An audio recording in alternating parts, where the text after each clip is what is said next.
ओम नीलाम्बुजस्यामलकोमलांगं सीतासमारोपितभामभागं पाण्डव महासायत चारुचापं नमामि रामं रघुवंशनाथम। नमस्कार, स्वागत है आपका आचार्यवाणी में। मैं आचार्य डॉक्टर विक्रमादित्य आपके साथ हूँ और आज का जो विषय है हमारा वो है विशेष तौर पर धनु राशि वालों के लिए अप्रैल के अंतिम भाग में ग्रहों का योगायोग किस प्रकार का बन रहा है। देखिए, धनु राशि वालों, आपकी राशि के अनुसार से यदि हम बात करें तो आपके लिए ओवरऑल जो समय है आने वाला बहुत महत्वपूर्ण दिखाई देता है। इन दिनों धनु राशि के स्वामी जो हैं बृहस्पति महाराज अपनी मेष राशि के अंतिम चरणों में चल रहे हैं और बहुत जल्दी परिवर्तन की तरफ योग बनाते दिखाई दे रहे हैं। लेकिन ये अंतिम चरणों में बड़े सुंदर शक्तिमय होकर बैठे हैं। और लेकिन एक बात बड़ी विचित्र है, मेष राशि में बृहस्पति जब अंतिम चरणों में होते हैं तो वृद्धावस्था में आकर एक विशेष तौर पे थोड़ी हवा की बातें ज़्यादा करनी शुरू कर देते हैं। ऐसे में ध्यान रखना चाहिए कि केवल विचार ही ना रह जाए। प्रैक्टिकल काम करने में कम योग दिखाई देते हैं, तो कोशिश ये करें अंतिम दिनों में विशेष तौर पर सूर्य के साथ बड़ा सुंदर योग बना है। आमतौर पर सूर्य के ग्रह के साथ आकर कोई भी ग्रह अस्त हो जाता है सूर्य ग्रह के साथ आने पर, लेकिन बृहस्पति महाराज अंतिम चरणों में है, सूर्य अभी आरंभ चरणों में है, सूर्य उच्चकर हैं और विशेष रूप पंचम भाव में आपकी राशि के साथ बहुत सुंदर योग बना रहे हैं। तो ऐसे में आपका इसको सदुपयोग करने का आपको प्रयास करना चाहिए। विचार अच्छे रहेंगे, पॉजिटिव रहेंगे, नए विचार नए लोगों से संपर्क होने के साथ बनेंगे। ऐसे में क्रियान्वयन आवश्यक है। यदि आप प्रॉपर्ली क्रियान्वयन कर पाए कार्यों पर तो बहुत सुंदर रहेगा। ऐसे में मंगल शनि की युति जो क्रियान्वयन पे चल रही है, तृतीय भाव में चल रही है, वो भी परिवर्तन की तरफ जाएगी। और वहाँ पर मंगल शनि ने जो द्वंद्वात्मक स्थिति उत्पन्न कर रखी थी उसमें परिवर्तन आने का बहुत महत्वपूर्ण योग बनेगा। ऐसे में आपको सिर्फ एग्जीक्यूशन पे ध्यान देना है, जो विचार आए उस पर तुरंत कार्य करने का प्रयास करना है। ग्रहों की स्थिति जिस प्रकार की बन रही है वो आपको सुंदर तरीके से समझने की ज़रूरत है और सुंदर तरीके से समझकर कई ग्रहों का परिवर्तन का योग है। शुक्र, बुध, मंगल, ये सब परिवर्तन की तरफ जा रहे हैं अप्रैल के अंतिम भाग में। और अप्रैल खत्म होते ही मई में बृहस्पति का परिवर्तन भी होने का योग बनेगा। ये सब परिवर्तन क्या करेगा आपके भाग्य में, आप सिलसिलेवार तरीके से समझें और कहाँ आपके लिए पॉजिटिव है, कहाँ आपके नेगेटिव है, उसको समझते हुए उनके उपाय हम हर रोज़ आपको बताते ही हैं। उनको समझते हुए यदि कार्य कर लेंगे तो बहुत सुंदर तरीके से आपके लिए अच्छा योग बन सकता है, महत्वपूर्ण लाभ का योग बन सकता है। धनु राशि वाले, सबसे पहले हम बात कर लेते हैं 21 अप्रैल की और त्रयोदशी तिथि है, रविवार का अवसर है। कन्या राशि में चंद्रमा चल रहे हैं और प्रदोष का सुंदर योग बना हुआ है। सर्वार्थ सिद्धि योग भी विराजमान है। नए कार्य करने के लिए दिन अच्छा दिखाई देता है। और ये कन्या राशि में जिस प्रकार का ग्रहों का योग बना है वो आपके लिए कई प्रकार से लाभ की स्थिति उत्पन्न करता दिखाई दे रहा है। और ऐसे में विशेष तौर पर ग्रहों का योग भी आपके कार्यों में सफलता देने की सूचना देता है।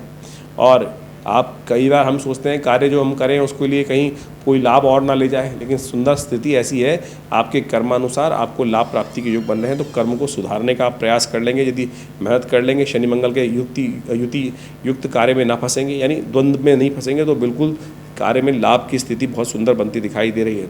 दुस्वाभाविकता से हटना, केवल आप ही ज्ञानवान है इस बात को मत समझना, बहुत सारे लोग और भी ज्ञानवान है, इसको समझते हुए कार्य करने की ज़रूरत है। सर्वार्थ सिद्धि योग विद्यमान है, नए कार्य के लिए दिन अच्छा है। एक बात ध्यान रखिएगा, इन दिन बहुत सुंदर योग है, रविवार है और रवि प्रदोष का योग बन गया है। शाम के समय भगवान शंकर का आशीर्वाद लें, सुबह सुबह से सूर्य को जल अवश्य दें, गायत्री का पाठ करें और शाम को जब सूर्यास्त के बाद करीब 40 से 43 मिनट तक जब प्रदोष का योग बने तो उस समय भगवान शिव का दूध से अभिषेक करें। आने वाले समय में कीर्ति के योग बनेंगे, यशस्वी होने के योग बनेंगे। बड़ा सुंदर है आज का दिन। और आज का दिन का एक उपाय आपके बहुत सारे कष्ट हर सकता है। यदि हम बात करें 22 अप्रैल की तो चतुर्दशी तिथि है, सोमवार का अवसर है, रवि योग विद्यमान है। नए कार्य करने के लिए दिन अच्छा दिखाई देता है। ग्रह योग पूरी तरह से आपके लिए अनुकूल दिखाई दे रहे हैं। पूरा तटस्थ होकर आपको लाभ उठाने का प्रयास करना चाहिए। सोमवार के दिन शिव का ध्यान कर कर शिव का आशीर्वाद लेकर काम करने का प्रयास करें, आपके लिए ग्रह स्थिति अच्छी दिखाई देती है। वहीं 23 अप्रैल की हम बात करें तो बहुत सुंदर अवसर है और ऐसे में पूर्णिमा है, चैत्र पूर्णिमा का योग बन रहा है। चैत्र पूर्णिमा के दिन हनुमान जयंती का सुंदर योग बन रहा है। ऐसे में ग्रहों का परिवर्तन है, मंगल शनि में जो कोई युति है वो परिवर्तन की तरफ जा रही है। मंगल महाराज मेष राशि में प्रवेश करेंगे और साथ साथ तुला राशि में चंद्रमा का प्रवेश होगा। गजकेसरी योग का निर्माण होगा। मंगल के दिन हनुमान जयंती का सुंदर अवसर पड़ रहा है, ये भी बड़ा सुंदर सौभाग्य है। और ग्रहों का योगायोग आपके लिए लाभ के जो योग हैं वह बहुत सुंदर तरीके से बना रहा है। पॉजिटिव थिंकिंग से बहुत बढ़िया से रिजल्ट आने के योग बन सकते हैं। और नए संपर्कों के लिए बहुत सुंदर योग, मंगल का परिवर्तन जो शनि के विशेष तौर पर योग से बाहर आ रहा है मंगल, वो आपके लिए बहुत सुंदर योग बना रहा है। तो ऐसे में आपको बड़ा सुंदर तरीके से हनुमान जी का आशीर्वाद लेने का प्रयास करना चाहिए। ये एक नया समय का युग आरंभ हो रहा है आपके लिए। कुछ दिन आने वाले, एक हफ्ता आपके लिए बहुत पॉजिटिव थिंकिंग से काम करने की ज़रूरत है। ऐसे में हनुमान जी का स्तवन इस दिन हनुमान जी का आशीर्वाद लेकर यदि कार्य कर लेना तो और सुंदर हो जाएगा। इसी योग को समझते हुए देखिए, मंगल को जन्मे मंगल ही करते हैं, मंगलमय भगवान हनुमान जी, और ये सुंदर योग है।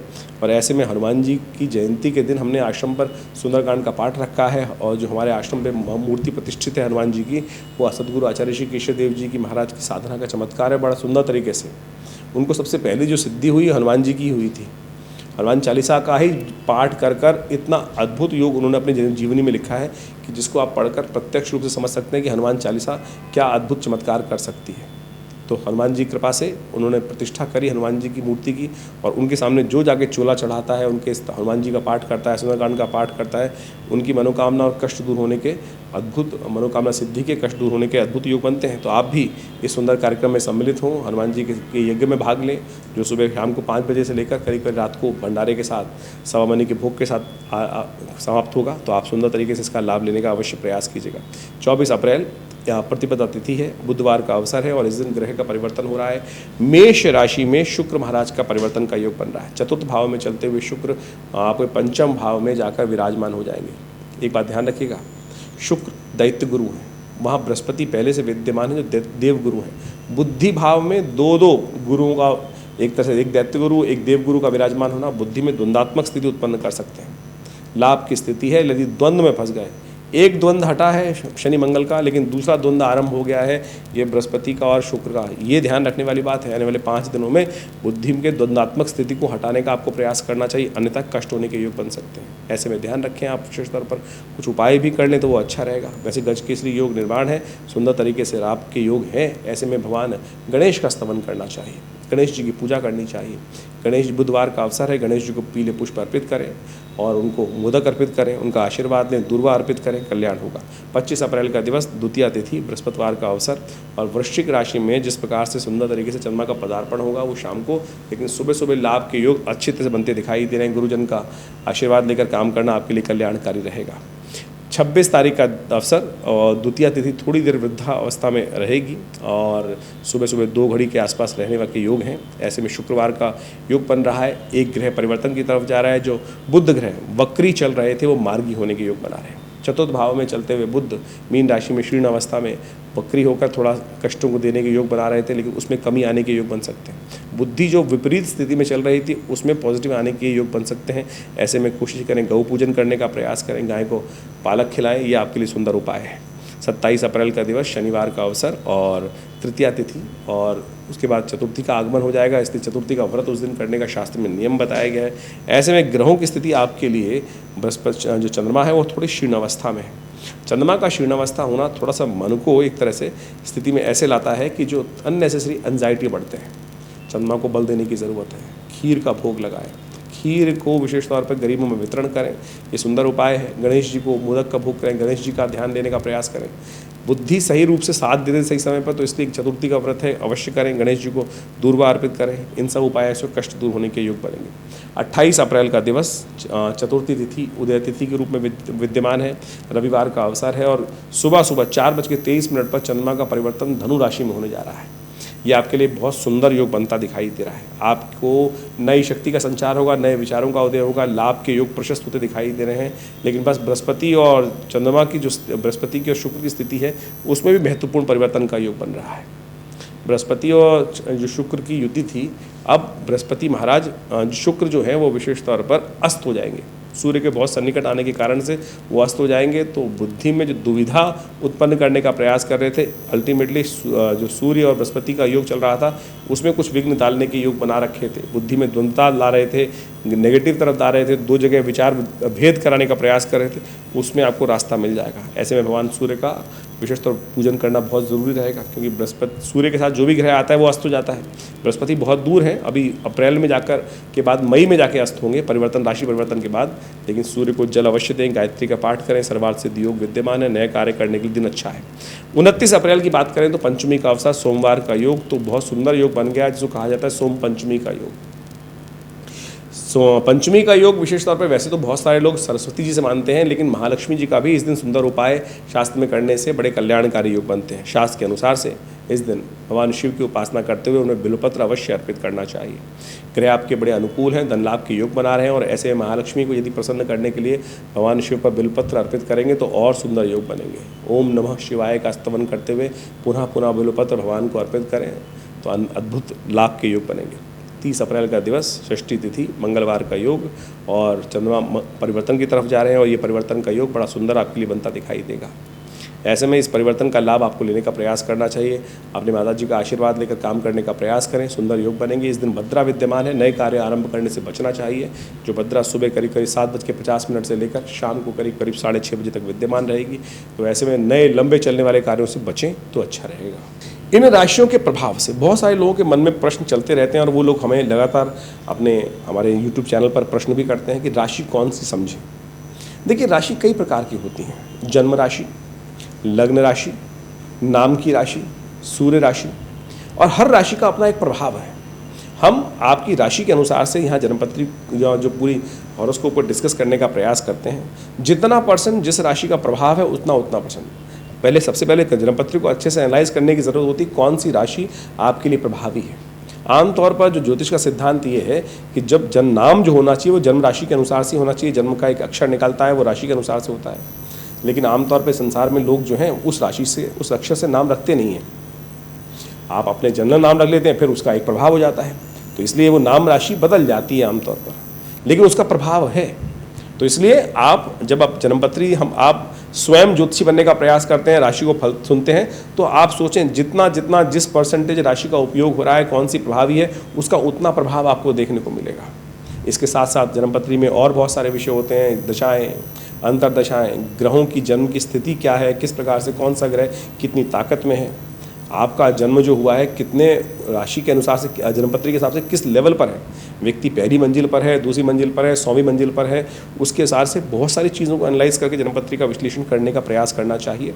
हम जब जन्मपत्री देखते हैं तो उन सब चीज़ों का अध्ययन करके ज्योतिषी जो होते हैं वो सब व्यक्ति को बताने का प्रयास करते हैं। तो यहाँ हम गोचर का प्रभाव आपको जन्म राशि, लग्न राशि के अनुसार से, नाम राशि के अनुसार से हर तरह से आप देखने का प्रयास करेंगे तो आपको वास्तविकता धीरे धीरे समझ में आनी शुरू हो जाएगी और उस तरह से आप इसको बहुत अच्छे से समझने का प्रयास कर सकते हैं। इसके अलावा हमारा जो विवेकानंद योगाश्रम है बहुत सारे पराविद्याओं के क्षेत्र में लगातार कार्य कर ही रहा है। हम आपको लगातार इस सब संबंध में अवगत करा सकते हैं, कराते ही रहते हैं। और इस बार तो बहुत सुंदर तरीके से जो हनुमान जयंती का सुंदर अवसर है उसमें बड़ा सुंदर कार्यक्रम रहेगा। नित्य प्रति आश्रम में 8 घंटे करीब यज्ञ ही रहता है और आप अपने ग्रहों को ठीक करने के लिए अनेक प्रकार के शास्त्रीय उपायों को, उसका वृहद वर्णन शास्त्र में जो वर्णित है उसके अनुसार ही हम जन्मपत्री को एनालाइज करके बताते हैं। मंत्र अद्भुत हैं, यज्ञ विज्ञान अद्भुत है और हमने देखा है कि मंत्र विज्ञान के माध्यम से अनेक उपायों को करने से कई प्रकार के कष्टों को दूर कर सकते हैं। देखिए, एक जीवन में जो कष्ट आते हैं वो भार के कारण ही आते हैं और जो भार बनता है वो हमारे किए गए कर्मों से होता है। शुभ कर्म करेंगे तो शुभ पुण्य उदय होंगे, अशुभ कर्म यदि हमारे द्वारा हो जाएंगे तो अनेक प्रकार के कष्टों को उदय करेंगे। उन कष्टों को ठीक करने के लिए हम अनेक प्रकार के उपाय शास्त्र में वर्णित हैं। मंत्र जप, यज्ञ, विभिन्न प्रकार के दान, विभिन्न प्रकार की औषधियों का सेवन, ये सब उपाय शास्त्र में वर्णित हैं। उन सब उपायों को करकर इन कष्ट का और जो पाप पुण्य जो है उनका अकाउंट घटा बढ़ा सकते हैं और उनके घटने बढ़ने से समझिए आपके जीवन में पुण्यों का उदय होने से कष्टों से निवृत्ति प्राप्ति करने के योग बन जाते हैं। तो ये सब बड़ा वैज्ञानिक सिद्धांत है और बड़ा सीधा साधा सिद्धांत है। तो इसको समझने के लिए हम यदि प्रयास करेंगे तो बहुत सुंदर तरीके से समझ में आएगा। अच्छे कार्य करके आप अपने पुण्यों का उदय कर सकते हैं और जीवन के कष्ट, जब कष्ट आ रहे हो तो समझ लीजिए अपने जीवन में कहीं ना कहीं पुण्यों का अकाउंट कम हो रहा है। यदि आपके अकाउंट में बहुत बढ़िया पुण्य भरे हुए हैं तो आपके द्वारा यदि पूर्व जन्म में या इस जन्म में जब भी काम अच्छे करते रहते हैं तो क्या होता है कि जीवन में कष्ट का समझ में नहीं आता है। लेकिन जब पुण्य कम हो जाते हैं अकाउंट में तब छोटा सा कष्ट भार आया जीवन में और वो भयानक कष्ट दे देता है और भयानक दुख उत्पन्न करने के योग बनाता है। तो जब दुख आ रहा है तो समझ लीजिए पुण्य को बढ़ाने का समय है। पुण्य को अहर्निश जीवन में शुभ कार्य, हमसे पुण्य होते कम हैं। हर क्षण कहीं ना कहीं कुछ गलत कार्य हो जाता है। चल रहे हैं रास्ते में, कहीं कोई जीव हत्या हो गई, चींटी मर गई, ये सब कहीं ना कहीं घट रहा है, पुण्य को घटा रहा है। तो समझ लीजिए तो हमको उन पुण्यों को यथा हम जीवन में यदि सोचें, शुभ कार्य कितने होते हैं, सुबह शाम तक यदि आप विचिंतन करने का प्रयास करेंगे तो मुझे लगता है आप कुछ ही लगेगा। और जहाँ अगर नेगेटिव काम जो हुए हैं उनको सुनने देखने का प्रयास करोगे तो लिस्ट बहुत लंबी हो जाएगी। कितनी बार झूठ बोला, कितनी बार आपके द्वारा अहित का कार्य हुआ, कितनी बार किसी व्यक्ति को दुख लगा, कितनी बार मुख से अपशब्द निकला। ये सब क्या कर रहा है? ये पुण्यों को क्षय कर रहा है। पुण्य बढ़ेंगे कैसे? किसी की सेवा करने से, धर्मात्मक काम करने से, अच्छे कार्य करने से, किसी को भोजन करा देने से, आशीर्वाद ले लेने से। कितनों का आशीर्वाद लेते हैं? आजकल तो लोग ऐसे हैं कि झुकने में भी लोगों को शर्म आती है, डर लगता है, छोड़ो ना, क्या सम्मान करना है। देखिए, एक बात समझ लीजिए, महाभारत का युद्ध आपको याद होगा। पांडवों के साथ क्या था? कोई सेना नहीं थी बहुत बड़ी, लेकिन पुण्य थे, सत्य था, आशीर्वाद था। दुर्योधन इतनी बड़ी सेना लेके बैठा था, उसके बाद एक ही चीज नहीं थी, केवल आशीर्वाद। यदि आशीर्वाद ले लेते हैं ना, तो आप समझें, तो आपके पुण्य बढ़ जाएंगे और पुण्य आशीर्वाद को लेने का प्रयास करें, देखिए शुभ होने के योग बनेंगे। यही सुंदर सिद्धांत है ज्योतिष विज्ञान को समझने के। ये ज्योतिष के साथ साथ जो ज्योतिष अकाउंट बताता है आपको, अकाउंट में कितना खाली है, कितना भरा हुआ है, और बढ़ाने का जो तरीका है, घटाने का तरीका जो है, अध्यात्म आपको समझाने का प्रयास करता है। हमने विवेकानंद योगाश्रम में इन्हीं सब चीज़ों के लिए, शोध के लिए बहुत सारे कार्य लगातार करते रहते हैं। आश्रम पर नित्य प्रति 8 घंटे करीब यज्ञ चलता ही है। रविवार को उस यज्ञ में सम्मिलित सब लोग हो सकते हैं।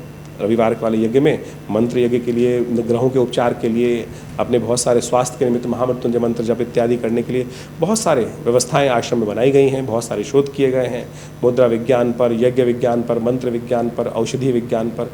इन सब में लिए हमारे लिए बहुत सारे कार्य चलते रहते हैं। आश्रम पर एक बहुत बड़ा हॉस्पिटल बनाया गया है योग प्राकृतिक चिकित्सा आयुर्वेद के लिए, जो भारत सरकार से मान्यता प्राप्त है। तमाम सरकारी लोग जो सेंट्रल गवर्नमेंट के पैनल पे हैं, दिल्ली गवर्नमेंट के पैनल पे हैं, दिल्ली पुलिस के पैनल पे हैं, वो सब इस सुविधा को योग प्राकृतिक चिकित्सा में के द्वारा आयुर्वेद की चिकित्सा के माध्यम से लाभ ले रहे हैं। और हमने अद्भुत रूप से लाभ देखा है।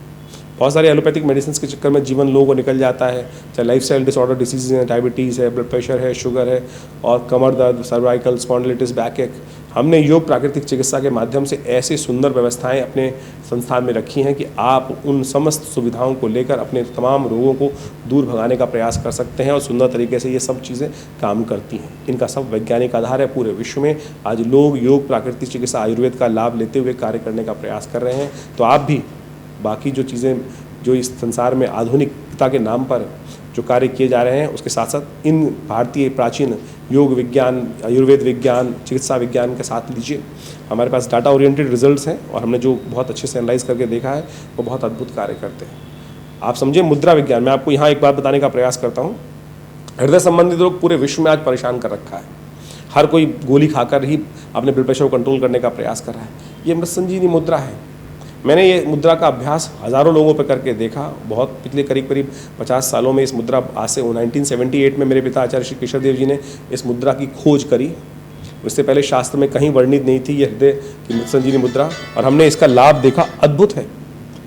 3 सेकंड में this mudra is capable of giving the first to the heart patient. आप 100 बेटे टैबलेट लेंगे, उसमें भी टाइम लगेगा, लेकिन उससे पहले 100 बेटे टैबलेट मना नहीं कर रहे हैं, आप जो लेना चाहते हैं मेडिसिन लें, लेकिन उससे पहले ये एक मुद्रा कुछ देर अभ्यास तो करें।